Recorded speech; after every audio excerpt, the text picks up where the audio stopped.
کیونکہ میں دوستی اور محبت کے لیے آئی ہوں۔ علی تیمور نے مورچے کی چار دیواری سے نکلتے ہوئے کہا، کمی انہیں آنے دو، یہ محبت سے 2 قدم آگے آئی ہیں، میں استقبال کے لیے 10 قدم آگے بڑھوں گا۔ اس نے خانم کے سامنے آ کر سر جھکا کر سلام کیا۔ خانم نے مسکرا کر اپنا دایاں ہاتھ پیش کیا۔ اس نے ہتھیلی کی پشت کو بوسہ دے کر کہا، آئیے، تشریف لائیے۔ زرینہ حسرت سے اسے دیکھ رہی تھی اور ڈوبتے ہوئے دل سے سوچ رہی تھی، یہ ایسا پتھر کیوں ہے؟ کیا میں حسین اور جوان نہیں ہوں؟ یہ چور نظروں سے ایک بار تو مجھے دیکھ سکتا ہے۔ میں یاسمینہ کی طرح خوش نصیب نہیں ہوں، میں ڈیڈی کے عمل سے ہی اسے جیت سکتی ہوں۔ وہ ماں کے ساتھ مورچے کی چار دیواری کی طرف جا رہی تھی۔ سلمان رازی نے بلند آواز سے کہا، علی تیمور، انہیں جانے دو، میں تم سے بات کرنا چاہتا ہوں۔ علی تیمور رک گیا، پلٹ کر بولا، اگرچہ ہمارے درمیان طویل فاصلہ ہے، تاہم میں تمہاری آواز سن رہا ہوں، قریب آنا ضروری نہیں ہے، بولو کیا کہنا چاہتے ہو؟ تم کچھ کہے سنے بغیر بھی سمجھ سکتے ہو، تم لوگوں نے یاسمینہ کو یرغمال بنایا ہے، میں نے اپنی ایک اور بیٹی اور بیوی کو تمہارے پاس بھیج دیا، میں آپس میں اعتماد قائم کرنے کے لیے اس سے زیادہ کچھ نہیں کر سکتا، میں فوجی افسر ہوں، اس جزیرے کا مالک ہوں، تم بچوں کے سامنے ہتھیار ڈالنا میری توہین ہوگی، لہٰذا دونوں ہاتھ اٹھا کر میرے پاس آ جاؤ۔ ہتھیار ڈالنے والے اور قیدی بننے والے ہاتھ اٹھا کر آتے ہیں، کوئی عقل کی بات کرو۔ ان کی باتوں کے دوران خانم اور زرینہ مورچے کی چار دیواری میں داخل ہو گئی تھیں۔ وہاں ایک طرف سوکھی گھاس پر یاسمینہ اور پارس بے خبر سو رہے تھے، ان کے پاس 2 رائفلیں رکھی ہوئی تھیں۔ یوں تو وہاں کئی طرح کے ہتھیار تھے، لیکن 2 رائفلیں نسبتاً قریب تھیں۔ خانم نے زرینہ کا بازو پکڑ کر آگے بڑھنے سے روک دیا، سونے والوں کو سوچتی ہوئی نظروں سے دیکھا۔ اس کا خاوند جھک کر دوستی نہیں کرنا چاہتا تھا، ایک فاتح کی شان سے دونوں دامادوں کو اپنا فرما بردار بنانا چاہتا تھا، اور یہ اس کی انا اور خودداری کو برقرار رکھنے کا مناسب موقع تھا۔ خانم نے دبے قدموں آگے بڑھ کر دونوں رائفلیں اٹھا لی، ایک رائفل زرینہ کی طرف اچھالی، دوسری کی نالی پارس کے سینے پر رکھ کر بولی، بہت سو چکے، اٹھ جاؤ۔ پارس نے آنکھیں کھولیں، یاسمینہ بھی اٹھ بیٹھی۔ زرینہ نے کہا، یاسمینہ اپنی جگہ بیٹھی رہو، جب تک ممی کا حکم نہ ہو اپنی جگہ سے حرکت نہ کرنا۔ پارس نے خانم سے پوچھا، کیا یہ دوستی اور محبت کرنے کا طریقہ ہے؟ ہماری بیٹی کی طرف آنکھ اٹھا کر دیکھنے والے کو گولی مارتی جاتی ہے، ہمارا احسان مانو کہ تم اسے اغوا کرنے کے بعد بھی زندہ ہو، اور ہم تمہیں زندہ رکھیں گے، مگر بڑی محبت سے غلام بنا کر۔ اس نے زرینہ سے کہا، اپنے ڈیڈی سے کہو ایک ہماری گرفت میں آ گیا ہے، دوسرے کو وہ اندر نہ آنے دیں۔ زرینہ نے چھوٹی سی کھڑکی کے پاس آ کر کہا، ڈیڈی یہاں ممی نے پارس کو گن پوائنٹ پر رکھ لیا ہے، آپ علی تیمور کو اندر نہ آنے دیں۔ سلمان رازی نے یہ سنتے ہی ہولسٹر سے ریوالور نکال کر علی تیمور پر فائر کیا، اس کے ساتھ ہی سپاہیوں نے بھی فائرنگ شروع کر دی۔ علی چھلانگے لگاتا ہوا ایک درخت کی شاخ پر پہنچ گیا تھا، کمی اس کے بچاؤ کے لیے چھت پر سے فائرنگ کر رہی تھی۔ چاروں طرف سے چھپ کر مورچے کو گھیرنے والوں نے بھی گولیاں چلانا شروع کر دیں۔ پارس نے کہا، خانم میں بار بار یاسمینہ کو سمجھاتا رہا ہوں کہ اس کے ماں باپ موقع ملتے ہی کسی طرح کمینگی پر اتر آتے ہیں، تم ماں بیٹی کی رائفلیں خالی ہیں، انہیں پھینک دو۔ وہ کروٹ بدلتے ہوئے اپنے نیچے سے ریوالور نکال کر بیٹھ گیا۔ خانم نے بڑی پھرتی سے نشانہ لے کر ٹریگر کو دبا دیا، زرینہ نے بھی یہی کیا، پھر دونوں کے ہاتھوں سے رائفلیں چھوٹ گئیں۔ وہ واقعی خالی تھیں، ایک گوشے میں کئی طرح کے ہتھیار رکھے ہوئے تھے۔ خانم نے ادھر پلٹ کر دوڑ لگائی، اس سے پہلے ہی پارس اچھل کر سامنے آ گیا۔ خانم کا گریبان پکڑ کر اس کی کنپٹی سے ریوالور لگاتے ہوئے بولا، زرینہ، کھڑکی کے پاس جا کر اپنے باپ سے کہو، اس جزیرے کی مالکہ کا گریبان میرے ہاتھ میں ہے، اگر فائرنگ بند نہ ہوئی تو میں اسے گولی مار دوں گا۔ وہ دوڑتی ہوئی کھڑکی کے پاس گئی، پھر چیخ کر بولی، ڈیڈی، فائرنگ روک دیجیے، ہم دھوکہ کھا گئے ہیں، ممی کی زندگی خطرے میں ہے، اگر فائرنگ بند نہ ہوئی تو پارس انہیں گولی مار دے گا۔ سلمان رازی پریشان ہو کر کھڑکی کی طرف دیکھ رہا تھا۔ پارس نے زرینہ کو دھکا دے کر وہاں سے ہٹایا، پھر خانم کو کھڑکی کے پاس لا کر کہا، جزیرے کے مغرور حاکم، اپنی آنکھوں سے دیکھ لے، ریوالور تیری ملکہ عالیہ کی کھوپڑی سے لگا ہوا ہے، اگر میرے بھائی اور کمی کو گولی لگے گی تو یہ بھی تجھے مردہ ملے گی۔ وہ جلدی سے گاڑی کے پاس آ گیا، وہاں سے ٹرانسمیٹر اٹھا کر اسے آن کرتے ہوئے چیخ چیخ کر کہنے لگا، فائرنگ بند کر دو، تمام سپاہیوں سے کہہ دو کوئی گولی نہ چلائے۔ وہ بار بار چیخ کر حکم دے رہا تھا۔ فائرنگ بند ہو گئی۔ وہ ٹرانسمیٹر کے قریب منہ لے جا کر بولا، میری باتیں غور سے سنو، علی تیمور ہماری فائرنگ سے بچنے کے لیے درختوں کے جھنڈ میں گیا تھا، اپنے اپنے ریوالور میں سائلنسر لگاؤ اور خاموش فائرنگ کے ذریعے اسے مورچے کی طرف واپس آنے سے روکو. اسے رگیدتے ہوئے یہاں سے دور لے جاؤ. میں تھوڑی دیر میں آ رہا ہوں. دشمن کے ایک اہم مورے کو اپنے ہاتھ میں رکھنے کی ہر ممکن کوشش کرو. میں ناکامی برداشت نہیں کروں گا. پارس اسے کھڑکی سے دیکھ رہا تھا، مگر یہ نہیں سن سکتا تھا کہ وہ اپنے آدمیوں سے کیا کہہ رہا ہے. اس نے بلند آواز سے کہا، کمی، تم چھت پر چاروں طرف گھوم کر علی کو پکارو. اسے مورچے میں آنے کے لیے کہو. کمی تھوڑے تھوڑے وقفے سے علی کو پکارنے لگی. سلمان راضی اور اس کے سپاہی چند قدم آگے بڑھے. وہ للکار کر بولی، پیچھے ہٹ جاؤ، ہماری اجازت کے بغیر ایک قدم آگے نہ بڑھنا. سلمان راضی نے کہا، میں سمجھوتا کرنا چاہتا ہوں، اتنی دور سے باتیں نہیں کی جا سکتی. پارس نے کہا، علی کی واپسی تک کوئی بات نہیں ہوگی. کمی نے 3 تک گنتی سناؤ. وہ پیچھے نہ جائیں تو گولیاں برسا دینا. ان کی طرف سے جوابی فائرنگ ہوئی تو میں خانم کو گولی مار دوں گا. کمی کے گننے سے پہلے ہی وہ سب پیچھے چلے گئے. سلمان راضی نے اپنے آدمیوں سے کہا، ان لڑکوں کا وقت پورا ہو گیا ہے، تم سب یہاں رکو، ایک گولی بھی نہ چلانا، تمہاری مالکہ کی جان عذاب میں ہے، میں ابھی آتا ہوں. اس نے گاڑی اسٹارٹ کی، پھر اسے موڑ کر مورچے سے دور ہوتا کیا. یاسمینہ نے کہا، ڈیڈی کہیں گئے ہیں، وہ تمہارے لیے ایک نیا خطرہ بن سکتے ہیں. زرینہ نے کہا، تمہیں شرم نہیں آتی؟ تم اپنے ڈیڈی کے خلاف اسے ہوشیار کر رہی ہو. وہ کہنے لگی، شرم تو ہمارے والدین کو آنی چاہیے. تھوڑی دیر پہلے میں پارس سے کہہ رہی تھی کہ ممی اور ڈیڈی یہاں محبت اور دوستی کے لیے آئے ہیں، ہمیں ان پر بھروسہ کرنا چاہیے. پارس نے کہا، میں نے یاسمینہ کو سمجھایا، جو لوگ طاقت اور اقتدار کے نشے میں ہوتے ہیں ان پر کبھی بھروسہ نہیں کیا جا سکتا. یاسمینہ نے کہا، میں پارس کی بات نہیں مان رہی تھی، مجھے اپنے والد پر بھروسہ تھا. تب پارس نے 2 رائفلیں خالی کر کے ادھر رکھ دیں اور میرے ساتھ گہری نیند سونے کا ناٹک کیا. اس کے بعد جو کچھ ہو رہا ہے، شرم سے میری گردن جھک رہی ہے. اب میں کبھی ماں باپ کی حمایت میں نہیں بولوں گی. پارس کہنے لگا، یاسمینہ تم تھوڑی دیر کے لیے چھت پر چلی جاؤ، میں نہیں چاہتا تم اپنی ماں اور بہن کو یوں بے بسی کی حالت میں ذلتیں اٹھاتے ہوئے دیکھو. وہ جانا نہیں چاہتی تھی. ماں کو محبت سے دیکھتے ہوئے بولی، ممی تمہارے قابو میں ہیں، ڈیڈی مجبور ہیں، پوری فیملی تمہارے قبضے میں ہے، اب اور کیا چاہتے ہو؟ کیا ان کے ساتھ قیدیوں جیسا سلوک کرو گے؟ تمہارا باپ کسی شیطانی مقصد سے گیا ہے. اگر اس نے علی کو کچھ نقصان پہنچایا تو میں زرینہ اور خانم کو اذیتیں پہنچاؤں گا. جو سلوک میرے بھائی کے ساتھ کیا جائے گا وہ میں تمہاری ماں اور بہن سے کروں گا. پھر تو میں نہیں جاؤں گی، اپنی ماں اور بہن پر ظلم نہیں ہونے دوں گی. حالات کو سمجھو یاسمینہ، ابھی تک علی واپس نہیں آیا ہے. اگر وہ گرفتار ہوگا تو میں ان ماں بیٹی پر ظلم کر کے ہی اسے رہائی دلا سکوں گا. میرے سامنے میری ماں اور بہن پر ظلم کرنے کی بات نہ کرو. میں تمہارے لیے انہیں چھوڑ کر آئی تھی، میں تمہارے لیے جان بھی دے سکتی ہوں، لیکن ماں اور بہن کی محبت کو خواہ مخواہ نفرت میں نہیں بدل سکتی. میں انہیں تمہارے رحم و کرم پر چھوڑ کر نہیں جاؤں گی. پارس نے کمی کو آواز دے کر نیچے بلا لیا. اس سے کہا، یاسمینہ کو اوپر اپنے ساتھ لے جاؤ.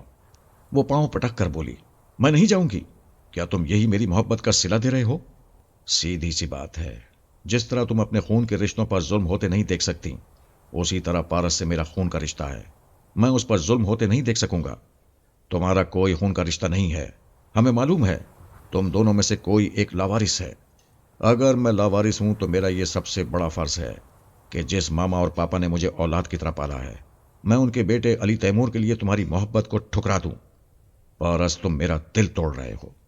تم اپنی نادانی سے یا خون کے رشتوں کی محبت میں مجھے دل توڑنے پر مجبور کر رہی ہو، ورنہ میں اب بھی تمہیں دل و جان سے چاہتا ہوں. یاسمینہ نے ایک گہری سانس لی، پھر کہا، ممی آپ بزرگوں کے غلط اقدام نے ہمیں زندگی کے اس موڑ پر پہنچا دیا ہے. جب میں یہ کہتی ہوں کہ پارس کے لیے جان بھی دے سکتی ہوں تو اس کے لیے خون کے رشتوں کو بھی چھوڑ سکتی ہوں. اپنے ضمیر کو سمجھا سکتی ہوں کہ آپ لوگوں کی غلطیوں نے ایسے حالات پیدا کیے. ان حالات کو ہم سب کے موافق بنانا آپ ہی بزرگوں کی ذمہ داری ہے. یہ کہہ کر وہ کمی کے ساتھ چھت پر چلی گئی. پارس نے دروازے کو اندر سے بند کر لیا. زرینہ نے سہم کر پوچھا، تم کیا کرنا چاہتے ہو؟ کوئی سوال کرنے سے پہلے اپنے گریبان میں جھانک کر دیکھو. کل میں اپنے بھائی کے خلاف تمہارا محافظ تھا، آج دشمن ہوں. مجھے تمہارے ماں باپ نے کیسی کیسی حماقتوں سے دشمن بنا دیا ہے، یہ سمجھنا زیادہ مشکل نہیں ہے. زرینہ نے لاجواب ہو کر ماں کو دیکھا. ماں نے کہا، تمہارے باپ نے آج تک کسی کے سامنے سر نہیں جھکایا، وہ جزیرے کا حاکم ہے. ایک حاکم اپنا سر بلند رکھنے کے لیے کوئی بھی چال چل سکتا ہے. تم نے یاسمینہ کو چھت پر بھیج کر بڑی حماقت کی ہے۔ میں راضی کی عدم موجودگی میں اس جزیرے پر حکومت کرتی ہوں۔ اب میری سیاسی چال دیکھو۔ وہ زرینہ کے قریب جا کر بولی، اپنے باپ کی سر بلندی چاہتی ہو تو میری ایک ایک ہدایت پر عمل کرو۔ چلو چیخنا چلانا شروع کر دو۔ یہ کہتے ہی اس نے بیٹی کو زور کا تھپڑ مارا۔ اس نے چیخ ماری۔ وہ زرینہ کے بالوں کو مٹھیوں میں جکڑ کر جھٹکے دیتے ہوئے لبنانی زبان میں کہنے لگی، چیخ چیخ کر کہو، پارس مجھے چھوڑ دو، میری عزت پر ہاتھ نہ ڈالو۔ تمہیں شرم نہیں آتی؟ میں تمہاری یاسمینہ کی بہن ہوں۔ بس اسی طرح الزامات دینے کے لیے چیختی جاؤ۔ پارس نے پہلے تو حیرانی سے سوچا کہ خانم اپنی بیٹی کو مار پیٹ کر کیا فائدہ اٹھانا چاہتی ہے۔ جب زرینہ چیخ چیخ کر اسے شرمناک الزامات دینے لگی تو وہ ماں بیٹی کو الگ کرنے کی کوشش کرتے ہوئے بولا، یہ تم کیا بکواس کر رہی ہو؟ خانم نے زرینہ کا گریبان پھاڑ دیا، چیخ کر کہنے لگی، ایسا نہ کرو، ہمیں جان سے مار ڈالو، میری بیٹی کا لباس سلامت رہنے دو۔ یاسمینہ سیڑھیوں سے اترتی ہوئی اور پارس کو آواز دیتی آ رہی تھی۔ اس نے بند دروازے کو پیٹتے ہوئے کہا، تم کیا کر رہے ہو؟ دروازہ کھولو۔ ابھی علی تیمور پر کسی نے ظلم نہیں کیا ہے، تم میری ماں اور بہن کے ساتھ کیا کر رہے ہو؟ پارس نے دروازہ کھول کر کہا، تمہاری ماں مجھ پر خواہ الزامات عائد کرنا چاہتی ہے۔ یاسمینہ اندر آتے ہی ٹھٹک گئی۔ بہن کا گریبان پھٹا ہوا تھا، وہ اپنے گورے بدن کو ڈھانپتے ہوئے رو رہی تھی۔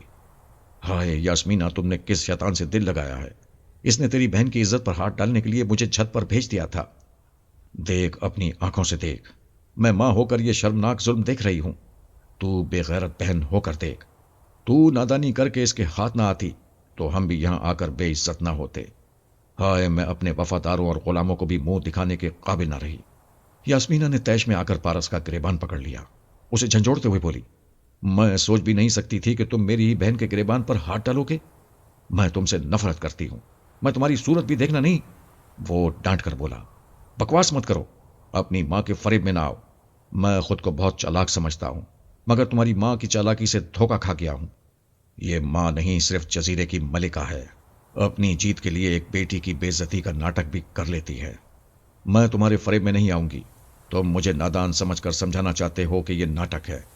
میری ماں نے یا بہن نے خود یہ گریبان پھاڑا ہے، اور میری بہن کے گالوں پر آپ تماچوں کے نشانات پڑ گئے۔ میں آج تک تم سے دھوکہ کھاتی رہی، اب ایسا نہیں ہوگا۔ پارس نے اچانک اسے ایک طرف دھکا دے کر فائر کیا۔ خانم موقع غنیمت جان کر ہتھیاروں کے پاس جا رہی تھی۔ گولی چلتے ہی چیخ مار کر دوسری طرف جا گری۔ وہ کہنے لگا، دیکھو، یہ تمہاری ماں کا ڈرامہ ہے۔ تمہارے دل میں میرے لیے نفرت پیدا کی، پھر ہمیں آپس میں الجھا کر ان ہتھیاروں تک پہنچنا چاہا۔ خانم فرش پر سے اٹھتے ہوئے بولی، ہاں، میں ہتھیاروں تک پہنچنا چاہتی ہوں۔ مجھے صرف ایک رائفل یا ریوالور دو، میں زرینہ کو گولی مار کر خود مر جاؤں گی، لیکن تمہارا ظلم برداشت نہیں کروں گی۔ یاسمینہ روتے ہوئے بولی، ممی مجھے معاف کر دیجیے، میں اس فریبی سے اب دھوکہ نہیں کھاؤں گی۔ مجھ سے جو غلطی ہوئی ہے اس کی تلافی کروں گی۔ اس حوث پرست نے میرے بعد اب میری بہن پر میلی نظر ڈالی ہے، میں اسے مار ڈالوں گی یا خود مر جاؤں گی۔ وہ غصے اور نفرت سے دوڑتی ہوئی ہتھیاروں کی طرف آئی۔ اس کے منہ پر ایک الٹا ہاتھ پڑا۔ وہ چیخ مار کر لڑکھڑاتی ہوئی ماں کے پاس آ گئی۔ ہتھیاروں کے سامنے کمی تن کر کھڑی ہوئی تھی، کہہ رہی تھی، یاسمینہ، شاید پارس تمہارا لحاظ کرے گا، لیکن میں نہیں کروں گی۔ اگر تم جان پر کھیل کر ہتھیار حاصل کرنا چاہو گی تو اس سے پہلے میں تمہاری ماں اور بہن کو گولی مار دوں گی۔ تمہاری جان پر کھیلنے سے پہلے تمہاری آنکھوں کے سامنے یہ مریں گی۔ یقین نہ ہو تو ادھر ایک قدم بھی بڑھا کر دیکھ لو۔ یاسمینہ کا دل ٹوٹ گیا تھا۔ وہ یہ بےغیرتی اور بے حیائی برداشت نہیں کر سکتی تھی کہ پارس اس کے حسن و شباب سے کھیلنے کے بعد اس کی بہن کے گریبان تک پہنچے۔ وہ سچ مچ پارس کو گولی مار کر خود مر جانا چاہتی تھی، لیکن یہ نہیں چاہتی تھی کہ اس کی ماں اور بہن کمی کے ہاتھوں ماری جائیں، اس لیے وہ پارس کو نفرت سے دیکھتی رہ گئی۔ وہ کہنے لگا، مجھے اس سے مطلب نہیں ہے کہ تم اپنی ہی ماں کے فریب میں آ گئی ہو۔ میرے لیے سبق حاصل کرنے کی بات یہ ہے کہ ایسی لڑکی کے ساتھ ازدواجی زندگی نہیں گزارنا چاہیے جس کا باپ خر دماغ ہو اور ماں ایک طوائف کی طرح اپنی بیٹی سے ننگا ڈرامہ پلے کراتی ہو۔ تم لوگوں کو ایک جزیرہ انعام میں مل گیا، لیکن شرم اور شرافت کبھی انعام میں نہیں ملتی۔ اس کے لیے اچھا خاندان، اچھی پرورش اور اعلیٰ ظرفی لازمی ہوتی ہے، اور یہ تمہارے خاندان میں نہیں ہے۔ خدا کا شکر ہے کہ وقت سے پہلے آنکھ کھل گئی اور تم سے نجات مل رہی ہے۔ پھر وہ گہری سانس لے کر بولا، میں علی تیمور کی ذہانت کو تسلیم کرتا ہوں۔ وہ کہتا ہے ایک لڑکی سے دور رہ کر 1000 پریشانیوں سے دور رہا جا سکتا ہے۔ یہی دیکھ لو، صرف تمہاری خاطر میں نے اس جزیرے میں اتنا وقت برباد کیا اور اپنے دن رات کا سکون غارت کرتا رہا۔ بہرحال اب تم بھی اپنی ماں اور بہن کی طرح صرف ایک قیدی ہو۔ اس نے کمی سے کہا، ان ماں بیٹیوں کے لیے تمہاری جیسی ظالم عورت مناسب ہے۔ میں چھت پر جا رہا ہوں، میری واپسی تک ان میں سے کوئی مصیبت بننا چاہے تو اسے گولی مار دینا۔ اس نے ہتھیاروں کے پاس جا کر ایک اسٹین گن اٹھائی، کارتوس کے کئی بیلٹ اٹھائے، پھر وہاں سے چلا گیا۔ علی تیمور ایک شاخ سے دوسری شاخ پر، ایک درخت سے دوسرے درخت پر چھلانگیں لگاتا ہوا شوٹنگ رینج سے دور نکل آیا تھا۔ ہر طرف سے فائرنگ ہو رہی تھی، ایسے میں درختوں کی شاخوں اور پتوں نے اسے گولیوں کی بوچھاڑ سے بچایا تھا۔ اس نے بھی بچاؤ کے لیے یہی طریقہ اختیار کیا تھا۔ بہت دور نکل آنے کے بعد ایک درخت کی شاخ پر رک گیا۔ اسے خوش فہمی نہیں تھی کہ وہ دشمنوں سے بچ نکلا ہے۔ فائرنگ رک گئی تھی، اس کی کوئی بھی وجہ ہو سکتی تھی۔ اس نے پوزیشن بدل لی۔ وہ درخت سے چھلانگ لگا کر قریبی چٹان پر آ گیا، پھر دور تک نظریں دوڑانے لگا۔ تعقب کرنے والوں میں سے کچھ دکھائی دے رہے تھے۔ وہ اسٹین گن شانوں سے لٹکا کر اپنے اپنے ریوالور پر سائلنسر لگا رہے تھے، کیونکہ ادھر پارس نے دھمکی دی تھی کہ کمی اور علی پر فائرنگ کی گئی تو وہ خانم اور زرینہ کو گولی مار دے گا۔ سلمان رازی نے پارس کو دھوکہ دینے کے لیے فائرنگ بند کرا دی تھی، لیکن چپ چاپ حکم دیا تھا کہ سائلنسر لگا کر علی تیمور کو شکار کیا جائے۔ علی نے دیکھا وہ سائلنسر لگانے کے بعد چٹان کی طرف فائرنگ کر رہے تھے، پھر وہ چٹان کے پیچھے لیٹ گیا۔ ادھر اونچی نیچی پتھریلی زمین تھی۔ وہ چاروں ہاتھ پاؤں سے رینگتا ہوا کچھ دور ایک بڑے سے پتھر کے پیچھے آ گیا۔ اسی پتھر کے پیچھے ایک شخص ریوالور لیے رینگتا آ رہا تھا۔ دونوں کا اچانک سامنا ہوا، دونوں اوندھے منہ لیٹے ہوئے تھے۔ اس نے سائلنسر لگے ہوئے ریوالور سے گولی چلائی۔ وہ لیٹے ہی لیٹے قلع بازی کھا کر اس کے اوپر آ گیا، پھر اسے دبوچ لیا۔ اس کی گردن پر کراٹے کا فولادی ہاتھ جمایا۔ اس نے ریوالور اور کارتوس کی پیٹی لی، پھر رینگتا ہوا دوسری چٹان کے پیچھے آ گیا۔ قریبی کوئی کہہ رہا تھا، وہ اسی طرف کہیں چھپا ہوا ہے، تم ادھر جاؤ، میں ادھر جا رہا ہوں۔ وہ ادھر آ گیا اور علی کی گولی کا نشانہ بن گیا۔ اس نے دوسرا ریوالور اور کارتوس کی پیٹی بھی رکھ لی۔ پتہ نہیں یہ مقابلہ کب تک جاری رہنے والا تھا۔ وہ احتیاطاً زیادہ ہتھیار پاس رکھنا چاہتا تھا۔ یہ احتیاط بعد میں درست ثابت ہوئی۔ جنگل اور اس پہاڑی کے حصے میں 2 گھنٹے تک خاموش فائرنگ کا تبادلہ ہوتا رہا۔ وہ ان سے آنکھ مچولی کھیلتا رہا، پھر انہیں ڈاج دے کر پہاڑی کے پیچھے آ گیا۔ یہ وہی جگہ تھی جہاں گزشتہ روز وہ زرینہ کو اغوا کر کے ہیلی کاپٹر میں سپر ماسٹر کے پاس لے جانا چاہتا تھا، لیکن پارس راستے کی دیوار بن گیا تھا۔ وہاں زبردست جنگ ہوئی تھی۔ پارس نے ہیلی کاپٹر کو تباہ کر دیا تھا۔ وہاں جو کاٹیج تھا وہ بھی کھنڈر بن گیا تھا۔ اس کھنڈر میں سلمان رازی دکھائی دے رہا تھا۔ علی نے دبے قدموں آگے بڑھ کر دیکھا۔ رازی کے ساتھ 2 مسلح گارڈز بھی تھے۔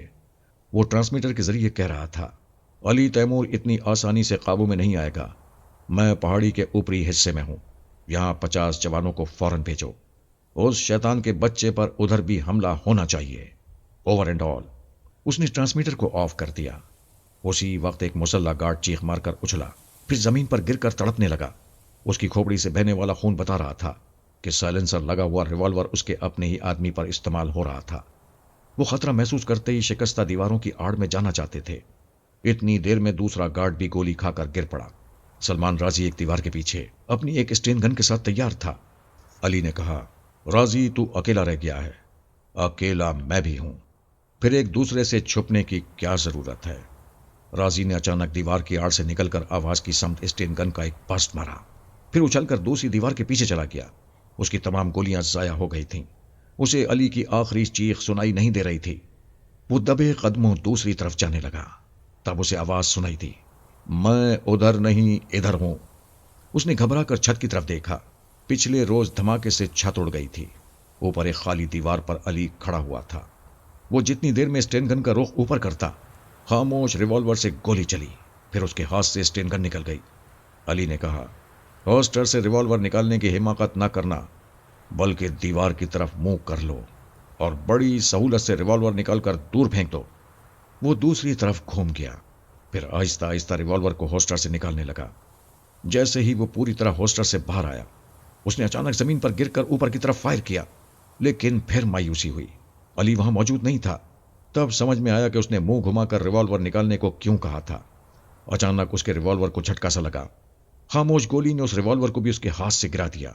علی تیمور نے ایک دیوار کی آڑ سے نکل کر کہا، اسی طرح آرام سے زمین پر لیٹے رہو اور سمجھتے رہو، تم ایک چھوٹے سے جزیرے کے آقا ہو، بڑے شہنشاہ بھی ایک دن اسی طرح مٹی میں پہنچ جاتے ہیں۔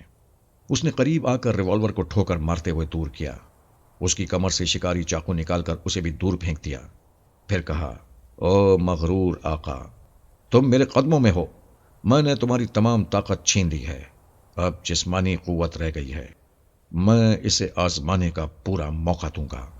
اس نے پیچھے ہٹ کر اپنے دونوں ریوالور دور پھینک دیے، کمر سے کارتوس کی پیٹی بھی الگ کر دی۔ سلمان رازی تیزی سے اٹھ بیٹھا، پھر اچھل کر کھڑا ہو گیا۔ پلک جھپکتے ہی اس نے اچھل کر ایک فلائنگ کک ماری۔ علی نے ذرا جھک کر اسے فضا میں کیچ کر لیا، اسی طرح دونوں ہاتھوں پر سر سے بلند کیے گول چکر لگا کر زمین پر آرام سے اتار دیا، پھر کہا، تجھے اپنی انسلٹ کا بہت خیال آتا ہے؟ میں تجھے ہاتھوں میں اٹھانے کے بعد دیوار پر دے مارتا، مگر یہ دیوار کی انسلٹ ہوتی۔ تو نے زندگی میں جتنے داؤ پیچ سیکھے ہیں اور جتنی طاقت حاصل کی ہے، ان سب کو آزما لے۔ میں وعدہ کرتا ہوں، اگر تو مجھے ایک ہاتھ بھی مارنے میں کامیاب ہو گیا تو میں تجھے زندہ چھوڑ دوں گا۔ سلمان رازی سچ مچ اپنی انسلٹ محسوس کر رہا تھا۔ علی نے اسے اتنے آرام سے زمین پر اتار دیا تھا جیسے اسے بچہ سمجھ رہا ہو، اور اب چیلنج کر رہا تھا کہ وہ اسے ایک ہاتھ بھی نہیں مار سکے گا۔ اس نے اچانک ایک ہاتھ مارا، لیکن اس ہاتھ کی کلائی گرفت میں آ گئی، پھر وہ کلائی یوں مڑ گئی کہ وہ جوڈو کے داؤ سے گزرتا ہوا دور جا کر زمین پر چاروں شانے چت ہو گیا۔ جہاں وہ گرا وہاں قریب ہی اس کا ریوالور پڑا ہوا تھا۔ اس نے فوراً کروٹ بدل کر ریوالور پر ہاتھ مارا۔ اسی لمحے علی اچھل کر اس کے ہاتھ پر آ کھڑا ہوا۔ اس کی حلق سے چیخ نکلی، کئی انگلیوں کی ہڈیاں کڑکڑائی تھیں۔ وہ پھر اچھل کر دور ہو گیا۔ سلمان رازی کا ہاتھ اب بھی ریوالور پر تھا، مگر وہ اسے اٹھا نہیں سکتا تھا، انگلیاں ٹوٹ گئی تھیں۔ علی نے اس کی جیب سے ٹرانسمیٹر نکال کر کہا، اسے دوسرے ہاتھ سے آپریٹ کرو، اپنے ماتحت افسر سے کہو ادھر جو 50 جوان آ رہے ہیں انہیں واپس بلایا جائے۔ علی تیمور جزیرے کے کسی دوسرے حصے میں چلا گیا ہے۔ وہ تکلیف سے کرراتے ہوئے بیٹھ گیا۔ علی نے کہا، پہلے کررانا بند کرو، اگر تمہارے کسی آدمی کو شبہ ہوگا اور وہ ادھر آئے گا تو تمہارے حق میں برا ہوگا۔ اس نے تکلیف کو برداشت کرتے ہوئے اس ماتحت افسر سے رابطہ قائم کیا جو 50 جوانوں کے ساتھ آ رہا تھا۔ وہ اپنے آقا کا دوسرا حکم سن کر رک گیا، پھر کہنے لگا، میں علی تیمور کو تلاش کرنے دوسری طرف جا رہا ہوں۔ سلمان رازی نے اوور اینڈ آل کہہ کر ٹرانسمیٹر کو آف کر دیا۔ علی نے ایک ریوالور اٹھا کر کہا، تمہارا دایاں ہاتھ بیکار ہو چکا ہے، کیا بائیں ہاتھ سے میرا نشانہ لے سکتے ہو؟ وہ ذلت کے احساس سے کانپتے ہوئے بولا، خدا کی قسم، ایک بار یہ ریوالور ہاتھ آ جائے تو اس کی ایک گولی بھی ضائع نہیں کروں گا، سب کی سب تمہارے ناپاک وجود میں اتار دوں گا۔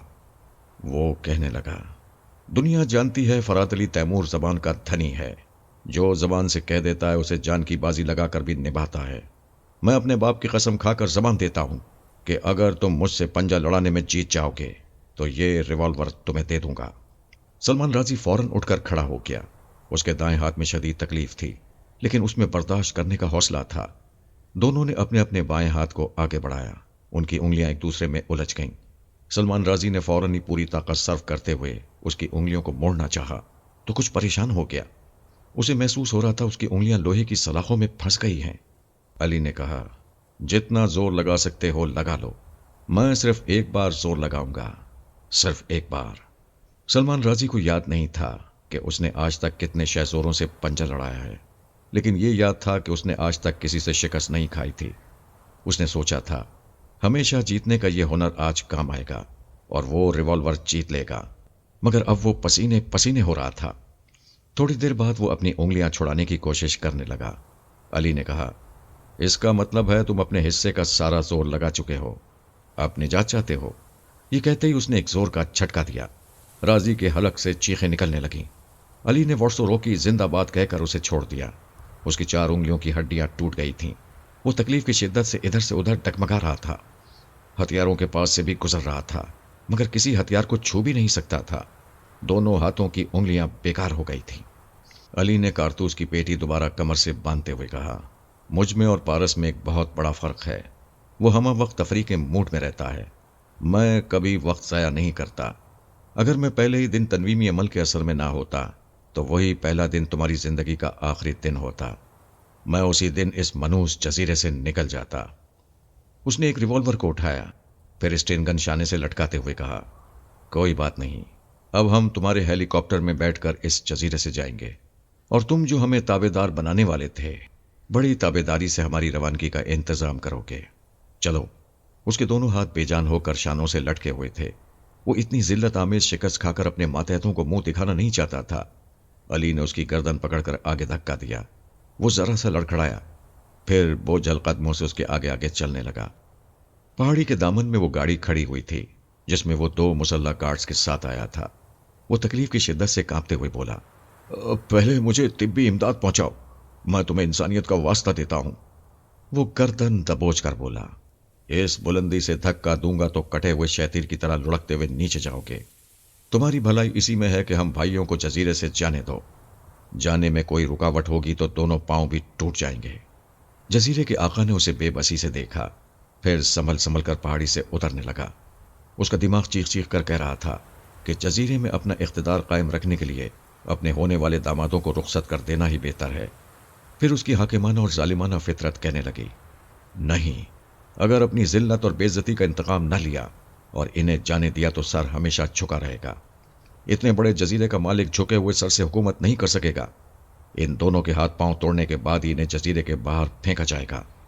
وہ سنبھل سنبھل کر پہاڑی سے اترنے لگا۔ علی نے کہا، تم کسی ہاتھ سے گاڑی کا دروازہ نہیں کھول سکو گے، پھر کس طرح اندر بیٹھو گے؟ وہ جھنجھلا کر بولا، تم میری بے بسی کا مذاق اڑا رہے ہو؟ کیا میرے لیے دروازہ نہیں کھول سکتے؟ میں تمہاری گاڑی کا دروازہ کھولنے والا ملازم نہیں ہوں۔ اگر پاؤں سے کھول کر اندر بیٹھ سکو تو ٹھیک ہے، ورنہ میں گاڑی میں بیٹھوں گا اور تم آگے آگے دوڑتے جاؤ گے۔ ہرگز نہیں، میں مر جاؤں گا مگر ایسا نہیں کروں گا۔ تم مجھے ذلیل کرنے کے لیے میری رعایا کے سامنے اپنے آگے آگے کتے کی طرح دوڑانا چاہتے ہو؟ میں آدمی کی طرح دوڑنے کو کہہ رہا ہوں، مگر کتا آخر کتے ہی کی طرح دوڑنے کی بات سوچتا ہے۔ وہ غصے سے غرانے لگا، پھر تن کر بولا، مجھے گولی مار دو، میں یہاں سے جا کر کسی سے آنکھیں نہیں ملانا چاہتا۔ اس نے شکاری چاقو نکال کر کہا، جو ہاتھ سے مجبور ہو اس پر ہاتھ نہیں اٹھانا چاہیے۔ میں اس چاقو سے تمہارا لباس تار تار کروں گا تو تم اور زیادہ تماشا بن جاؤ گے۔ پھر بھی تم نے دوڑنے سے انکار کیا تو لباس کی ایک دھجی بھی تمہارے بدن پر نہیں رہے گی۔ اس نے بشٹ پر چاقو کا ایک ہاتھ مارا، اسے اوپر سے نیچے تک چیرتا چلا گیا۔ وہ گھبرا کر بولا، مجھے بے لباس نہ کرو، میں دوڑوں گا۔ چلو گاڑی کے آگے جاؤ اور مشرقی مورچے تک دوڑتے چلو۔ وہ اپنی بے بسی پہ غراتا ہوا آگے آیا۔ اگر اس کے پاؤں توڑ دیے جاتے تو وہ ہاتھ سے کوئی ہتھیار اٹھا کر خودکشی کر لیتا۔ وہ اپنی لباس کی سلامتی کے لیے دوڑنے لگا۔ دونوں ہاتھوں کی ٹوٹی ہوئی انگلیوں سے زبردست ٹیسیں اٹھ رہی تھیں۔ وہ خاصی قوت برداشت کا مالک تھا۔ اگر قوت برداشت نہ ہوتی اور وہ حوصلہ ہار کر گر پڑتا تو صیاد اسے لباس سے محروم کر دیتا۔ وہ آج سے پہلے کئی بار اپنے جزیرے کے ایک سرے سے دوسرے سرے تک دوڑتا رہا تھا۔ اس کے ساتھ دوڑنے والے افسر تھک جاتے تھے، مگر وہ دم لینے کے لیے کہیں نہیں رکتا تھا۔ آج اسے صرف مشرقی مورچے تک جانا تھا، جو 1 میل کے فاصلے پر تھا، لیکن اسے یوں لگ رہا تھا جیسے وہ میلوں دور سے دوڑتا آ رہا ہو اور نہ جانے کتنے میل ابھی اور دوڑنا پڑے گا۔ وہ ڈگمگانے لگا تھا۔ علی نے کہا، سنبھل کر دوڑتے رہو، رکو گے یا گرو گے تو لباس کی دھجیاں اڑ جائیں گی۔ وہ لباس کی خاطر ہی اپنی آخری قوت برداشت سے کام لیتے ہوئے مشرقی مورچے کے قریب پہنچ گیا۔ پارس چھت پر اسٹین گن لیے کھڑا تھا۔ سلمان رازی کے مسلح جوانوں نے مورچے کو چاروں طرف سے گھیر رکھا تھا۔ انہوں نے اپنے آقا کو بری حالت میں ہانپتے کانپتے دیکھا تو اپنی رائفلوں کا رخ علی کی طرف موڑ دیا۔ علی نے گاڑی سے اتر کر سلمان رازی کو نشانے پر رکھتے ہوئے کہا، ہتھیار پھینک دو، تمہارا آقا آدھا مر چکا ہے، باقی آدھے کے لیے میری ایک گولی کافی ہوگی۔ چھت پر سے پارس نے کہا، نادانو، اب کس کی اطاعت اور حفاظت کے لیے ہتھیار کا بوجھ اٹھا رہے ہو؟ ادھر تمہارا آقا اور ادھر تمہاری ملکہ اور ملکہ زادیاں ہمارے قبضے میں ہیں۔ مورچے کی 4 دیواری میں خانم نے پہلے علی تیمور کی زبان سے سنا کہ رازی آدھا مر چکا ہے۔ اسے یقین نہیں آیا۔ جب پارس نے چھت پر سے کہا کہ اس کا پورا خاندان دونوں بھائیوں کے قبضے میں آ چکا ہے تو وہ دوڑتی ہوئی کھڑکی کے پاس آئی۔ وہاں سے کافی دور ایک کھلی جگہ سلمان رازی کھڑا ٹکمگا رہا تھا۔ پھر وہ دیکھتے ہی دیکھتے گھٹنوں کے بل زمین پر آ گیا۔ کوئی اور ہوتا تو وہ اوندھے منہ گر پڑتا، مگر وہ سنبھلنے کی کوشش کر رہا تھا۔ خانم نے کھڑکی سے چیخ کر کہا خانم نے کھڑکی سے چیخ کر کہا نہیں، یہ نہیں ہو سکتا، یہ میرے سر کا تاج ہے، اس جزیرے کا آقا ہے، کوئی اسے توڑ نہیں سکتا۔ وہ کھڑکی سے پلٹ کر دوڑتی ہوئی دروازے کی طرف آئی۔ وہ باہر راضی کے پاس جانا چاہتی تھی۔ کمی نے اس کے منہ پر ایک کراٹے کا ہاتھ مارا۔ وہ چیخ مار کر پیچھے کی طرف چلی گئی۔ دونوں لڑکیوں نے کھڑکی سے جھانک کر اپنے شہزور باپ کو دیکھا۔ علی کہہ رہا تھا، میں نے تمہارے آقا کے دونوں ہاتھ توڑ دیے ہیں۔ اگر 3 گننے تک تم لوگوں نے ایک جگہ ہتھیار کا ڈھیر نہیں لگایا تو کمی تمہاری مالکہ کے پاؤں توڑ دے گی۔ 1 2 سب ایک جگہ اپنے اپنے ہتھیار لا کر پھینکنے لگے۔ پارس نے چھت پر سے کہا، علی، راضی کے پورے خاندان کو ایک جگہ رہنا چاہیے۔ میں اس کی بیوی اور بیٹیوں کو لا رہا ہوں اور نہتے جوانوں کو حکم دے رہا ہوں کہ وہ دور چلے جائیں۔ پارس چھت سے اتر کر 4 دیواری میں آیا۔ خانم نے تڑپ کر کہا، راضی کو فوراً طبی امداد پہنچاؤ۔ تمہیں خدا کا واسطہ اسے زندہ رہنے دو۔ ہم نے بے شک تم سے دشمنی کی، مگر خدا گواہ ہے ہم تمہاری جان کے دشمن نہیں تھے، تمہیں تابع دار بنانے کے لیے سختی سے پیش آ رہے تھے۔ پارس نے کہا، مجھے تمہاری جیسی بے غیرت ماں پر ترس نہیں آئے گا۔ تم نے صرف یاسمینہ کا دل پھیرنے کے لیے زرینہ کے ساتھ ایک ننگا ڈرامہ پلے کیا، اپنے ہاتھوں سے اپنی بیٹی کا گریبان پھاڑ کر مجھ پر الزام لگایا۔ دیکھو اور عبرت حاصل کرو کہ کس طرح خدا کی مار پڑ رہی ہے۔ ان لمحات میں نہ تمہارے پاس اقتدار ہے، نہ طاقت ہے، نہ فوج ہے۔ تم لوگوں کی عزت 2 کوڑی کی نہ رہی۔ چلو اب باہر چلو۔ یاسمینہ سوچتی اور پچھتاتی ہوئی نظروں سے پارس کو دیکھ رہی تھی۔ پھر کہنے لگی، ممی، اگر پارس کی نیت خراب ہوتی تو وہ میرے ساتھ آپ کو بھی چھت پر بھیج دیتا اور آپ کو گن پوائنٹ پر جانا ہی پڑتا۔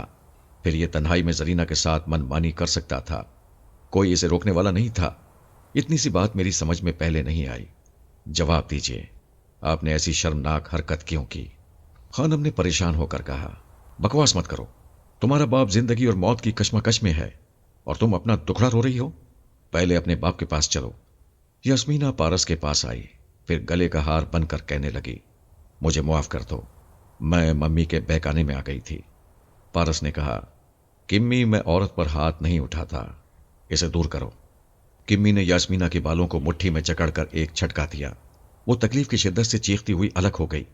پارس نے کہا، میں مانتا ہوں تم بہک گئی تھی، تمہارا زیادہ قصور نہیں ہے، لیکن تمام زندگی گزارنے کے لیے صرف لڑکی کو نہیں، اس کے خاندان کو بھی دیکھا جاتا ہے، اور میں تمہارے باپ کا کھوکھلا غرور اور ماں کی بے حیائی دیکھتا آ رہا ہوں۔ وہ دروازے سے باہر آ گیا۔ ماں بیٹیاں سر جھکا کر اس کے پیچھے چل رہی تھیں۔ ان کے پیچھے کمی سٹین گن اٹھائے ہوئے تھی۔ وہ کھلی جگہ پر راضی کے پاس آئے۔ خانم اس کے قریب جا کر اسے کچھ سہارا دینا چاہتی تھی۔ علی نے اس کے پاؤں کے پاس فائر کیا۔ وہ اچھل کر پیچھے چلی گئی۔ اس نے کہا، خانم، تم ماں بیٹیاں راضی سے دور رہیں گی۔ میں نہیں چاہتا کوئی قریب جا کر اس کے لیے ڈھال بن جائے اور ضرورت پڑنے پر میں اسے گولی نہ مار سکوں۔ خانم نے گڑ گڑاتے ہوئے کہا، میرے شوہر پر رحم کرو، یہ پیاسا ہے، اسے مرہم پٹی کی ضرورت ہے۔ تم ہماری ضرورت پوری کرو، ہم تمہاری ضرورت پوری کریں گے۔ تم کیا چاہتے ہو؟ ہم حکومت فرانس سے رابطہ قائم کرنا چاہتے ہیں۔ وہاں سے ہمارے لیے ہیلی کاپٹر یا طیارہ آئے گا۔ ہمارا ایک لانگ رینج ٹرانسمیٹر خفیہ پناہ گاہ میں ہے، تم اس کے ذریعے آس پاس کسی بھی حکومت سے رابطہ قائم کر سکتے ہو۔ ویسے میں چاہتی ہوں تم دونوں بھائی جلد سے جلد چلے جاؤ، ہمارا ایک ہیلی کاپٹر تمہیں وہاں پہنچا دے گا۔ علی نے پوچھا، کیوں پارس، تمہارا کیا خیال ہے؟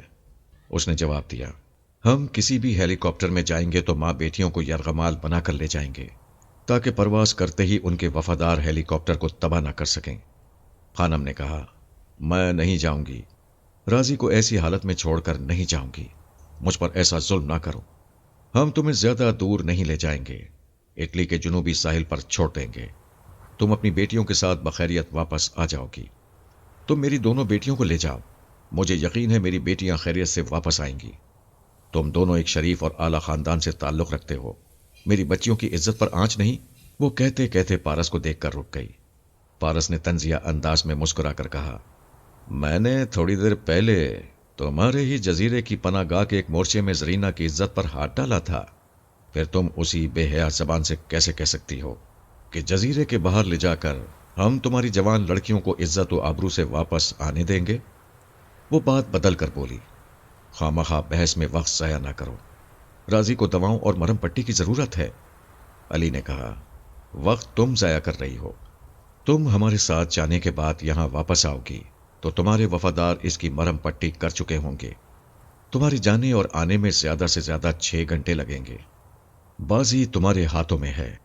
میں اپنی بات نہیں منوا سکوں گا، لیکن مجھے راضی کے پاس جا کر مشورہ کرنے کی اجازت دو۔ علی نے کہا، ہم نے فاتح کی حیثیت سے حکم دیا ہے اور حکم صادر ہونے کے بعد کسی مشورے کی گنجائش نہیں ہوا کرتی۔ سلمان راضی اسی طرح گھٹنے ٹیکے ٹوٹے ہوئے ہاتھوں کو زانوں پر رکھے ہوئے بیٹھا تھا۔ اس نے تکلیف سے کرراتے ہوئے اور جھنجھلاتے ہوئے کہا، بے وقوف عورت، میں یہاں تڑپ رہا ہوں، تو ان سے ناکام مذاکرات کر کے مجھے موت کے قریب پہنچا رہی ہے۔ الو کی پٹھی، جا ان کے ساتھ اپنی اولاد کو بھی لے جا، تیرے دفع ہونے سے میری مرہم پٹی تو ہو سکے گی۔ خانم نے ایک افسر سے ٹرانسمیٹر لے کر رابطہ قائم کیا، پھر ایک ہیلی کاپٹر لانے کا حکم دیا۔ یاسمینہ نے کمی سے کہا، مجھے پارس سے 2 باتیں کرنے دو۔ کمی نے کہا، تم تیمور خاندان کو نہیں جانتی ہو۔ اس خاندان کے افراد جو کہہ دیتے ہیں وہ بات پتھر کی لکیر بن جاتی ہے۔ جب اس نے کہہ دیا ہے کہ تمہیں قریب بھی نہ آنے دیا جائے تو پھر بات کرنے کا سوال ہی پیدا نہیں ہوتا۔ کمی، تم عورت ہو، یہ بات اچھی طرح جانتی ہو کہ ایک لڑکی اپنا سب کچھ جس کے حوالے کرتی ہے پھر اس کے سوا کسی دوسرے کا تصور بھی نہیں کرتی۔ میں ایسی لڑکیوں میں سے نہیں ہوں۔ میں نے آج تک اپنے آپ کو کسی کے حوالے نہیں کیا، شاید اس لیے کہ کوئی مرد مجھے جیت نہیں سکا۔ میں سمجھ گئی، پارس نے تمہیں جیت لیا ہے۔ تم اپنے چانس میں ہو، اس لیے میرا راستہ کاٹ رہی ہو۔ بکواس کرو گی تو منہ توڑ دوں گی۔ میں پارس کو چھوٹے بھائی یا بیٹے جیسا سمجھتی ہوں۔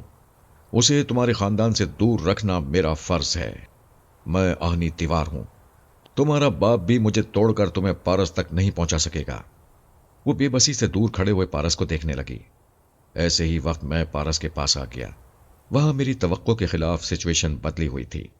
میرے بیٹوں نے سلمان راضی سمیت اس کی پوری فیملی کو قیدی بنایا ہوا تھا۔ پارس نے پچھلی رات سے اب تک کے حالات بتائے۔ میں نے کہا، کمی سے کہو وہ سلمان راضی کو گن پوائنٹ پر رکھے۔ تم دونوں بھائی ایک دوسرے کے قریب ہو جاؤ، میں تمہارے ذریعے علی سے بھی گفتگو کروں گا۔ پارس نے کمی کو میری ہدایات سنائی۔ وہ سلمان راضی کو نشانے پر رکھ کر اس سے 2 قدم کے فاصلے پر کھڑی ہو گئی۔ دونوں بیٹے قریب ہو گئے۔ دور سے ہیلی کاپٹر کی آواز آ رہی تھی۔ میں نے پارس کے ذریعے کہا، علی، ابھی یہ جزیرہ چھوڑ کر جانا مناسب نہیں ہے۔ تم دونوں کو صرف اپنی نجات کا راستہ نہیں دیکھنا چاہیے۔ تم جب چاہو گے اپنی صلاحیتوں کے بل پر یہاں سے نکل آؤ گے۔ اگر زیادہ مشکلات پیش آئیں گی تو ہم ٹیلی پیتھی جاننے والے تمہاری مدد کریں گے۔ علی نے کہا، پاپا، ہمیں کہیں نہ کہیں مصروف تو رہنا ہوگا۔ اگر یہاں ہاتھ پر ہاتھ دھر کر نہ بیٹھنا پڑے تو میں جزیرے میں رہوں گا۔ یہاں تمہاری کافی مصروفیات ہوں گی۔ ہمارے لیے دولت حاصل کرنا کوئی بڑی بات نہیں ہے۔ تم انہیں تنخواہ دار سپاہی بنا کر رکھو گے، انہیں انعام و اکرام سے نوازتے رہو گے تو یہ تمہارے وفادار اور جانثار بن جائیں گے۔ اس کا مطلب ہے ہمیں اس جزیرے میں سلمان راضی کے اقتدار کو ختم کرنا ہوگا۔ وہ تو تقریباً ختم ہو چکا ہے۔ جب یہ تمام مسلح جوان تمہارے تنخواہ دار ہوں گے تو راضی کس پر حکم چلائے گا، کس پر حکومت کرے گا؟ علی نے کہا، ٹھیک ہے، کوئی ملک ہو یا جزیرہ، وہاں کی فوج جس کے کنٹرول میں ہوگی وہی اس علاقے کا حکمران ہوگا، اور ہمیں سپر ماسٹر کے بعد ماسک مین کو یہاں کا کنٹرول سنبھالنے نہیں دینا ہے۔ پارس نے سوچ کے ذریعے کہا، پاپا، میں سمجھتا ہوں یاسمینہ اپنی بہن اور ماں باپ سے مختلف ہے۔ ان کی بے حیائی دیکھ کر مجھے خیال آیا کہ یاسمینہ پر بھی ان کا اثر ہوگا۔ آئندہ وہ بھی کسی موقع پر بے حیائی کا مظاہرہ کر سکتی ہے، کیونکہ اس خاندان کے افراد رہ رہ کر اپنا مزاج اور اپنا رویہ بدلتے رہتے ہیں۔ یہ سوچ کر میں اس سے نفرت ظاہر کرنے لگا ہوں، مگر دل کہتا ہے میں اس سے ناانصافی کر رہا ہوں۔ میں نے کہا، تم علی کے ساتھ ان کے سامنے ابھی فیصلہ بدلو، میں یاسمینہ کے متعلق صحیح معلومات حاصل کرتا ہوں۔ ہیلی کاپٹر کچھ دور آ کر اتر گیا تھا۔ خانم نے کہا، علی، میں اپنی بیٹیوں کو لے کر تم لوگوں کے ساتھ چل رہی ہوں، آؤ دیر نہ کرو، راضی کو میڈیکل ایڈ ملنے دو۔ علی نے کہا، ذرا صبر کرو، ابھی ہم کچھ اہم فیصلے کر رہے ہیں۔ کیا یہاں ٹوٹی ہوئی ہڈیوں کو جوڑنے اور پلاسٹر کرنے والے ڈاکٹر موجود ہیں؟ خانم نے کہا، یہاں ہر طرح کا علاج ہوتا ہے، ہمارے ہاں نہایت تجربے کار ڈاکٹر ہیں۔ میں نے اس کی انگلیاں توڑی ہیں، اپنی آنکھوں کے سامنے اس کا علاج کراؤں گا، پھر جاؤں گا۔ وہ پریشان ہو کر بولی، یہ کیا کہہ رہے ہو؟ تم لوگ جب تک رہو گے ہمیں راضی کے قریب جانے نہیں دو گے۔ اگر اپنی خفیہ پناہ گاہ میں اس کا علاج کراؤ گی تو تم ماں بیٹیاں اس سے آزادی کے ساتھ مل سکو گی۔ اس پناہ گاہ میں ہم بھی رہیں گے۔ ہماری اجازت کے بغیر کوئی ملازم یا افسر اندر نہیں آئے گا۔ سلمان رازی نے پھر تکلیف سے پریشان ہو کر جھنجھلاتے ہوئے کہا، ارے بحث مت کرو، یہ جو کہتے ہیں مان لو، ڈاکٹر کو فوراً یہاں بلاؤ۔ علی نے قریب جا کر ریوالور دکھاتے ہوئے کہا، ڈاکٹر یہاں نہیں آئے گا، اپنے پیروں پر کھڑے ہو جاؤ اور ہیلی کاپٹر میں چل کر بیٹھو، تمہارا علاج خفیہ پناہ گاہ میں ہوگا۔ وہ بڑی مشکل سے اٹھ کر کھڑا ہوا، کسی کو قریب آ کر سہارا دینے کی اجازت نہیں تھی۔ پہلے علی ہیلی کاپٹر کے اندر گیا، پھر رازی کو اندر آنے کے لیے سہارا دیا۔ اس کے بعد خانم، اس کی بیٹیاں کمی اور پارس آ کر بیٹھ گئے۔ میں یاسمینہ کے دماغ میں آ گیا، وہ سانس روکنا چاہتی تھی۔ میں نے کہا، میں فرہاد ہوں۔ اس نے پوچھا، میں کیسے یقین کروں؟ تم کوئی دشمن بھی ہو سکتے ہو۔ فی الحال اس دنیا میں ہمارے سوا کوئی خیال خانی کرنے والا نہیں ہے۔ اگر تمہیں یقین نہیں ہے تو میں چاہ رہا ہوں۔ اس نے پچھلی سیٹ پر بیٹھے ہوئے پارس کو دیکھا، پھر کہا، آپ ان کے پاپا ہیں تو نہ چاہیں، آپ کے آنے سے مجھ ڈوبنے والی کو سہارا مل رہا ہے۔ مجھے بہت کچھ معلوم ہو چکا ہے، تم تھوڑی دیر خاموش رہو، میں تمہارے دماغ میں رہ کر سچ اور جھوٹ کو سمجھنا چاہتا ہوں۔ وہ خاموش رہی، مگر شرماتی رہی کہ شاید میں پارس کے لیے اس کے جذبات کو پڑھ رہا ہوں۔ میں اس کے چور خیالات اور چور ارادے پڑھ رہا تھا۔ اس کا دل اور دماغ پارس کے لیے آئینے کی طرح صاف تھا۔ وہ ایک بار اس کے کردار پر شبہ کر کے پچھتا رہی تھی اور اس کے چور ارادے بتا رہے تھے کہ وہ کسی بھی آزمائشی موقع پر پارس کی خاطر اپنے ماں باپ کی جانی دشمن بن جائے گی۔ میں نے اس کی سوچ میں کہا، یہ میں کیا سوچ رہی ہوں؟ جس ماں نے مجھے پیدا کیا، جس باپ نے مجھے لاڈ پیار سے پالا، مجھے بچپن سے لے کر آج تک کسی چیز سے محروم نہیں رکھا، جوانی میں میرے لیے پارس جیسے جوان مرد کو اغوا کیا اور مجھے اس کی آغوش میں پہنچا دیا، میں انہی ماں باپ سے دشمنی کی بات سوچ رہی ہوں؟ میں نے اسے مثبت اور منفی سوچوں کے درمیان الجھا دیا۔ تھوڑی دیر کے لیے اپنی موجودگی بھلا دی۔ وہ کہنے لگی، مجھ سے بڑی بھول ہوئی۔ یہ بات ایک موٹی سی عقل سے بھی سمجھی جا سکتی ہے کہ دونوں پارس کو ہمیشہ کے لیے ہم دونوں بہنوں کا وفادار بنا کر رکھنے کی خاطر ہی ممی اور ڈیڈی اتنی مصیبتیں اٹھا رہے ہیں۔ سچ ہے، اولاد جوانی میں اندھی ہو جاتی ہے۔ محبوب کے دماغ سے سوچتی ہے تو ماں باپ سمجھ میں نہیں آتے، محبوب کی آنکھوں سے دیکھتی ہے تو والدین کچرا نظر آتے ہیں۔ مجھے اپنی ممی اور ڈیڈی سے محبت ہے، میں ان کے سر جھکے ہوئے نہیں دیکھنا چاہتی۔ میں نے پھر اس کی سوچ میں سوال کیا، ابھی ان کے سر جھک گئے اور میں ہوں کہ ان کے سر جھکانے والے کی دیوانی ہو رہی ہوں؟ آخر کیوں؟ وہ کشمکش میں رہی۔ میں نے اس کی سوچ میں کہا، ابھی میری ایک ذرا سی بھول پر پارس کے تیور بدل گئے۔ اس نے مجھے دھتکار دیا، اس کا ساتھ دینے والی کمی نے مجھے مارا بھی ہے اور وہ تماشا دیکھتا رہا۔ مجھے اور میرے خاندان کو یہ جس قدر ذلیل کر سکتا ہے کرتا جا رہا ہے۔ جب ڈیڈی اسے تنویمی عمل کے ذریعے تابع دار بنا لیں گے تو پھر یہ کبھی ہمارے خلاف کوئی قدم نہیں اٹھائے گا، ہمیشہ میرے اشاروں پر چلے گا۔ اس کی اپنی سوچ نے کہا، ہاں پھر میرے والدین کے سر نہیں، دونوں پارس کے سر جھکے رہیں گے۔ خدا کرے میرا پارس جزیرے سے نہ جائے اور میرے ڈیڈی جلد صحتیاب ہو جائے، پھر وہ اس پر عمل کریں گے۔ اسے ہمیشہ کے لیے اپنا بنائے رکھنے کے لیے مجھے یہی دعا کرنا چاہیے۔ میں نے پھر دوسرے پہلو سے خیالات پیدا کیے، لیکن یہ تو یک طرفہ محبت ہوگی، یعنی محبت صرف میں کروں گی اور پارس کے دماغ میں تنویمی عمل کے ذریعے زبردستی محبت ٹھونسی جائے گی۔ اس نے فیصلہ کن انداز میں سوچا، چلو جبری محبت ہی صحیح، وہ کبھی مجھے چھوڑ کر اس جزیرے سے نہیں جائے گا، اب مجھے پارس پر بھروسہ نہیں کرنا چاہیے۔ سلمان رازی کو خفیہ پناہ گاہ میں پہنچا دیا گیا تھا۔ ایک ڈاکٹر، ایک اسسٹنٹ اور 2 نرسوں کو اس کے پاس جانے کی اجازت دی گئی تھی۔ وہ اس کی انگلیوں کی ہڈیوں کو جوڑنے میں مصروف تھے۔ میں نے پارس سے کہا، یاسمینہ تمہیں بے شک چاہتی ہے، لیکن اس کی رگوں میں سلمان رازی کا اقتدار پسند خون ہے، تمہیں چاہتے رہنے کے لیے تم پر قبضہ جمائے رکھنا چاہتی ہے۔ یوں دیکھا جائے تو یہ ہر عورت کا حق ہے، وہ اپنے مرد پر صرف اپنا قبضہ دیکھنا چاہتی ہے، لیکن تعویذ گنڈوں، جادو ٹونوں اور تنویمی عمل کے ذریعے مرد کے دل و دماغ کو اپنی طرف پھیرنا سراسر سازش ہے۔ جب کسی عمل سے کسی کی مردانگی کو زیر کر لیا جائے تو اس عورت کے پاس ایک مکمل مرد نہیں رہتا، صرف اس کی ضرورت پوری کرنے والا ایک آدمی رہ جاتا ہے۔ پاپا، ان کا پورا خاندان ناقابل اعتماد ہے، انہیں جب بھی موقع ملے گا یہ ہمیں تابع دار بنا کر رکھنے کی کوشش کریں گے۔ میں نے کہا، انہیں تابع دار بنانے کے لیے تمہیں کچھ عرصہ یاسمینہ کے ساتھ رہنا ہوگا۔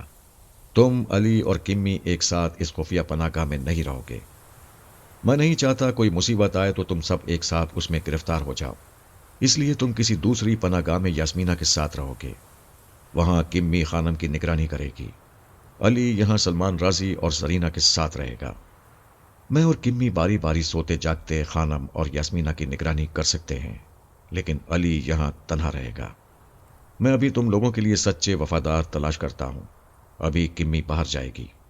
میں نے کمی کے پاس آ کر کہا، ہمیں وفاداروں کی ضرورت ہے۔ ہم ابھی سے راضی کے سپاہیوں پر بھروسہ نہیں کریں گے۔ تم نے 2 نمبر کیمپ میں قیدیوں کو دیکھا ہے، وہ مظلوم ہیں، سلمان رازی سے نفرت کرتے ہیں، وہی ہمارا ساتھ دے سکتے ہیں۔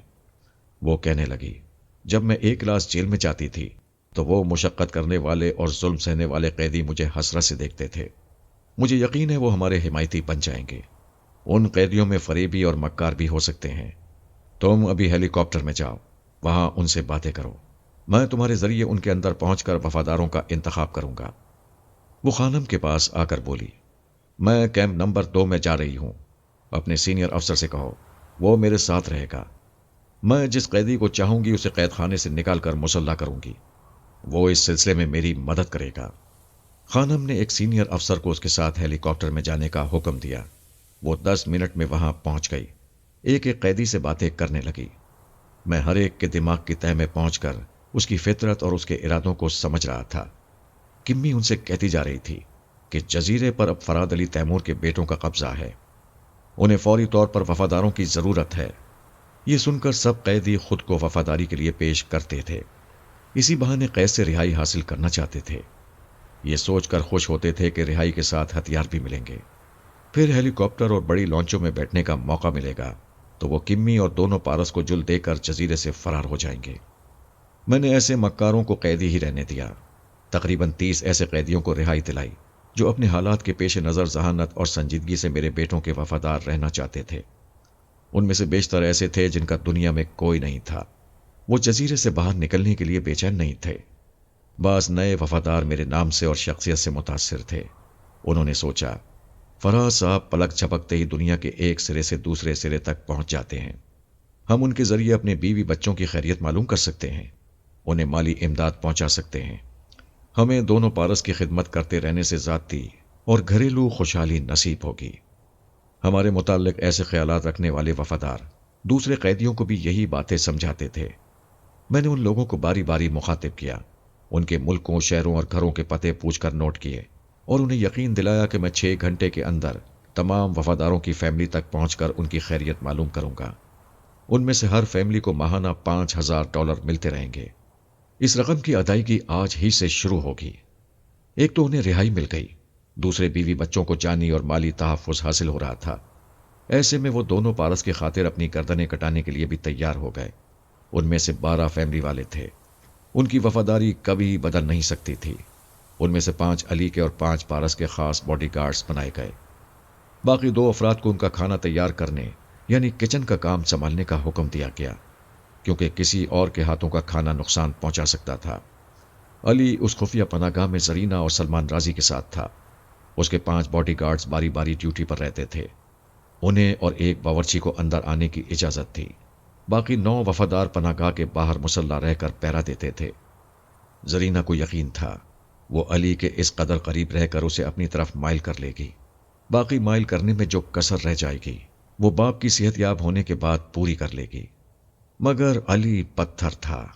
پتھر پر ایک حسین اور پرشباب عورت آ کر بیٹھ جائے یا لیٹ جائے تو وہ پگھلتا نہیں ہے، وہ پتھر ہی رہتا ہے۔ زرینہ اس پتھر سے ٹکرا کر مر سکتی تھی، لیکن محبت نامی کوئی چیز حاصل نہیں کر سکتی تھی۔ پارس اپنے وفاداروں کے ساتھ یاسمینہ اور خانم کو لے کر دوسری پناہ گاہ میں آ گیا۔ خانم کو ایک کمرے میں بند رکھا گیا تھا۔ وہ یہ سوچ کر پریشان ہو رہی تھی کہ دونوں بھائی جزیرے سے واپس نہیں جائیں گے۔ قیدیوں کو رہائی دلا کر مسلح کرنے کا مطلب یہی سمجھ میں آ رہا تھا کہ وہ جزیرے پر رفتہ رفتہ چھا رہے ہیں۔ پارس نے صاف طور پر کہہ دیا تھا، تمہارے اقتدار کا سورج غروب ہو چکا ہے۔ سلمان رازی کے ہاتھوں پر پلاسٹر چڑھایا جا چکا ہے۔ دوسرے دن رازی اپنے تمام افسروں اور وفاداروں کو پناہ گاہ کے سامنے حاضر ہونے کا حکم دے گا، ان کے سامنے اپنی شکست کا اعتراف کرے گا۔ اور اقتدار ہمیں منتقل کرنے کا فیصلہ سنا کر گوشہ نشین ہو جائے گا۔ خانم نے کہا، تم حیرت انگیز صلاحیتوں کے مالک ضرور ہو، مگر اقتدار حاصل کرنے کا خواب نہ دیکھو۔ اس معاملے میں ابھی بچے ہو۔ تم دونوں بھائیوں کو اور تمہارے باپ کو موجودہ کامیابی پر بہت زیادہ خوش نہیں ہونا چاہیے۔ یہ عارضی کامیابی ہے۔ راضی کے اقتدار کا سورج کبھی غروب نہیں ہو سکتا۔ ہمارا اقتدار بحال کرانے کے لیے ایک طاقتور ملک کی فوج بہت جلد اس جزیرے میں اترنے والی ہے۔ وہ اس طاقتور ملک کا نام نہیں لے رہی تھی، مگر ہم جانتے تھے وہ آئندہ سپر ماسٹر کے حملوں اور سیاسی سازشوں سے بچنے کے لیے ماسک مین سے امداد حاصل کر رہے ہیں۔ جزیرے میں ایک بڑی فوج کے اترنے سے پہلے میں ماسک مین کو وارننگ دے سکتا تھا کہ وہ میرے بیٹوں کے خلاف ایسا قدم نہ اٹھائے، لیکن وہ میری مخالفت سے بچنے کے لیے صاف جھوٹ بول دیتا کہ سلمان راضی سے اس کا کوئی تعلق نہیں ہے اور نہ ہی وہ کسی طرح بھی اس کی مدد کر رہا ہے۔ سیاسی چالیں کچھ ایسی ہی ہوتی ہیں۔ سپر ماسٹر کہلانے والے شاذ و نادر ہی اپنی فوج کسی دوسرے ملک میں بھیجتے ہیں۔ وہ خود کو غیر جانبدار ثابت کرنے کے لیے اپنے زیر اثر رہنے والے چھوٹے ممالک کے فوجی جوانوں کو بھیجتے ہیں۔ ماسک مین میری خیال خانی سے محفوظ رہنے کے لیے ایسی ہی چال چلنے والا تھا۔ میں نے آرمر اور ڈینی دانیال سے کہا، میں دوسرے اہم معاملات میں مصروف ہوں، اپنے چند نئے وفاداروں کے نام اور پتے بتا رہا ہوں۔ ان وفاداروں کے فیملی ممبر مختلف ممالک میں رہتے ہیں۔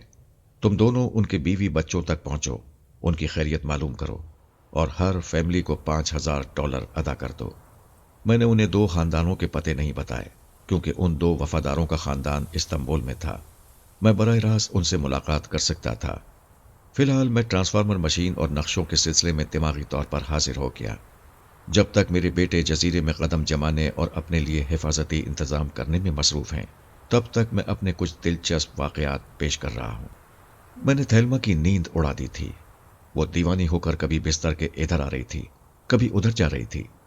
جہاں اسے سونا چاہیے تھا وہاں نوٹوں کی بے شمار گڈیاں جاگ رہی تھیں۔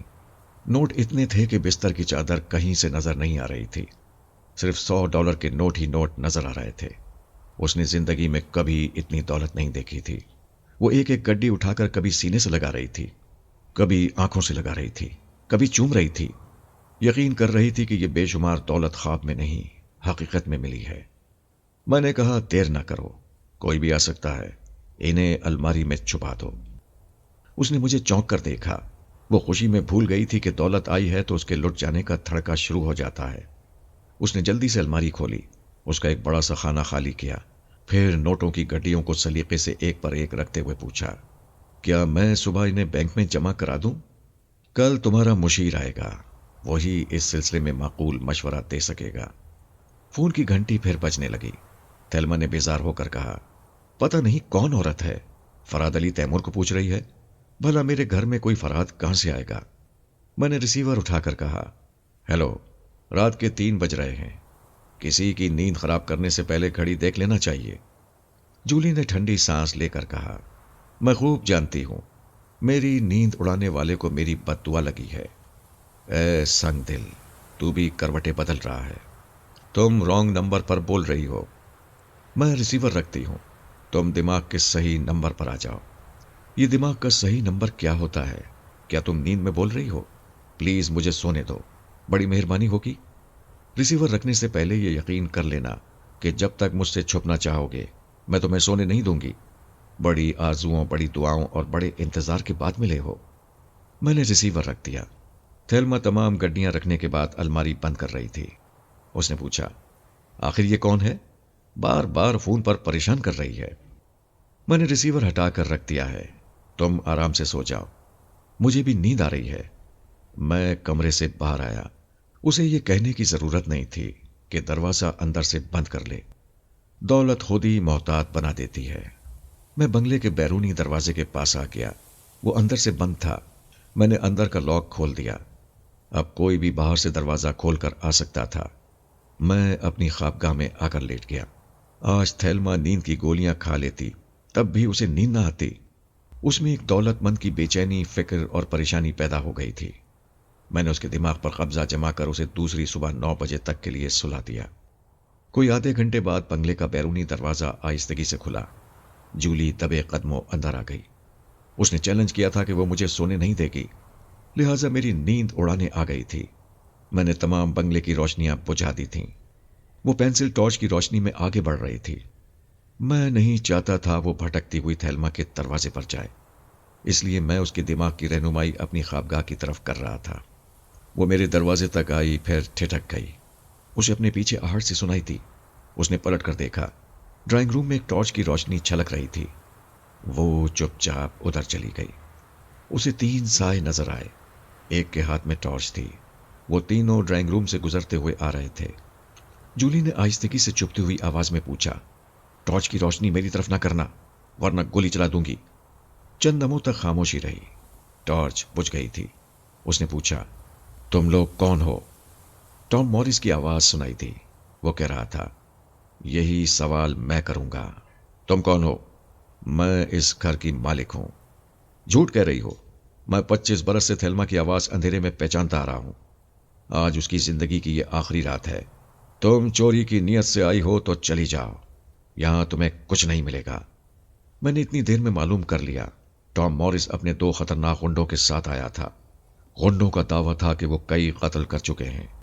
ٹام تھیلما کو قتل کرانے کے بعد مجھے اس واردات میں پھنسانے آیا تھا۔ میں خیال خانی کے ذریعے معلومات حاصل کر رہا تھا۔ اچانک ان میں سے ایک نے گولی چلائی۔ جولی کے حلق سے چیخ نکلی۔ ٹام مجھے کسی کے بھی قتل کے الزام میں پھانسنا چاہتا تھا۔ اس کے سامنے تھیلما نہیں، جولی آئی۔ اس کے غنڈے نے جولی کو ہی گولی مار دی، پھر وہاں سے بھاگنے لگے۔ بنگلے کے احاطے کے باہر ان کی گاڑی کھڑی ہوئی تھی۔ وہ گاڑی میں آ کر بیٹھ گئے، اسے سٹارٹ کیا، پھر اسے ڈرائیو کرتے ہوئے جانے لگے۔ میں انہیں چھوڑنے والا نہیں تھا، مگر فی الحال چھوڑ دیا کیونکہ جولی کو سنبھالنا ضروری تھا۔ میں نے مین سوئچ کو آن کیا، پورے بنگلے کے اندر اور باہر روشنی ہو گئی۔